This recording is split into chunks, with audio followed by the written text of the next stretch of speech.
పవన్ కళ్యాణ్ చంద్రబాబు నాయుడు మీరైనా గుండు కొట్టించుకుంటే ఆ పిల్లవాని తరపున డేట్ తెలుసు కాబట్టి మీరిద్దరైనా గుండు కొట్టించుకుంటే ఆవు పెంచకం ఆవు మూత్రాన్ని తెచ్చి నేనైనా మీ మూతి మీద చల్లుతాను ఈ సందర్భంగా మీకు తెలియజేస్తున్నాను. ఈరోజు పోలీస్ వ్యవస్థను కోర్టు వారు దానికి సంబంధించిన డేటాను పూర్తి స్థాయిలో తీసుకుని వచ్చి కోర్టులో ప్రొడ్యూస్ చేయమని చెప్పింది. దాంతో డిస్ట్రాయ్ చేయడం జరిగిందనే అనుమానం వస్తూ ఉంది. ఆ పోలీస్ స్టేషన్లో ఏదైతే డేటా డిస్ట్రాయ్ అయితే అది డీజీ కమాండ్ కంట్రోల్ ఒక ఐజీ కమ్యూనికేషన్ ఐజీ ఆధ్వర్యంలో అది నిక్షిప్తమై ఉంటుంది.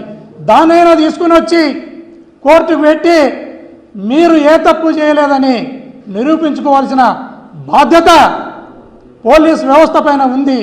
ఇలాంటి దుశ్చర్యలకు ఈ గవర్నమెంట్ తరఫున ఇలాంటి దుశ్చర్యలకు పాల్పడి ఈరోజు ఆ ఇన్స్పెక్టర్ ఎవరైతే ఉన్నారో అతను భార్యా పిల్లలు ఒకవైపు, అతను ఒకవైపు శంకరగిరి మాన్యాలు పట్టుకొని తిరుగుతున్నాడు.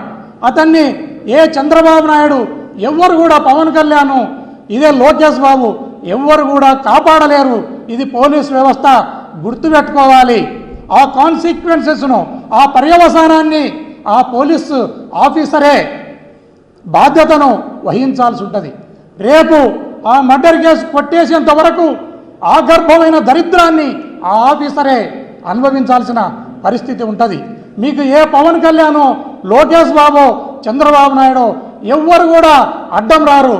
వారికి వారి మైండ్కు ఏదైతే అడ్డపనులు వాళ్ళ మైండ్లోకి వస్తావో ఆ అడ్డపనులను మీ పోలీస్ వ్యవస్థ ద్వారా చేయిస్తారు తప్ప మీరు ఇబ్బందుల్లో ఉన్నప్పుడు, మీరు ట్రబుల్స్లో ఉన్నప్పుడు మీ భార్యా పిల్లల్ని కానీ మిమ్మల్ని ఆదుకోవడానికి ఏ ఒక్క రాజకీయ నాయకుడు రాడు.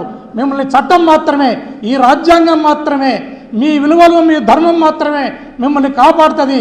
దయచేసి పోలీస్ వ్యవస్థ ఇప్పటికైనా కళ్ళు తెరిచి మీ ఉద్యోగాలను మీరు సక్రమంగా చేసుకోవాలని ఈ సందర్భంగా తెలియజేస్తున్నాను. అదేవిధంగా పోలీస్ వ్యవస్థ భుజంపై తుపాకును పెట్టి చంద్రబాబు నాయుడు పవన్ కళ్యాణ్ ఈ వ్యవస్థలోని వాళ్ళకి ఇష్టం వచ్చిన వాళ్ళను అంతమొందిస్తున్నారు.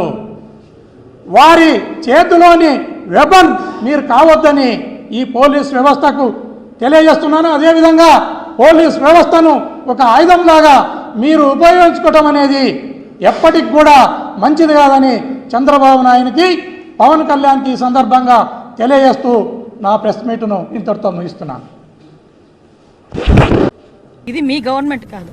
నోటికి వచ్చినట్టు బూతులు మాట్లాడతాము, నోటికి వచ్చినట్టు ఏది మాట్లాడినా చెల్లుబాటు అయిపోతుంది, మమ్మల్ని ఎవడు ఏమి చేయలేడు అనుకునే గవర్నమెంట్ కాదు. ఇది ఎన్డీఏ గవర్నమెంట్. ఎన్డీఏ గవర్నమెంట్లో తప్పు చేసిన వాడు ఎవడైనా కూడా శిక్ష ఒకలాగే ఉంటుంది. నువ్వు నోటికి వచ్చినట్టు రచ్చగొట్టే విధంగా మాట్లాడతాము, దానికి మాకు సంబంధం లేదు, మీరు మమ్మల్ని ఏమి చేయలేరంటే గనక ఊరికనే ప్రసక్తి అయితే ఉండదు. లీగల్గా అడ్వైస్ తీసుకుంటాము, డెఫినెట్గా చట్టపరమైన చర్యలు అయితే తీసుకుంటాము.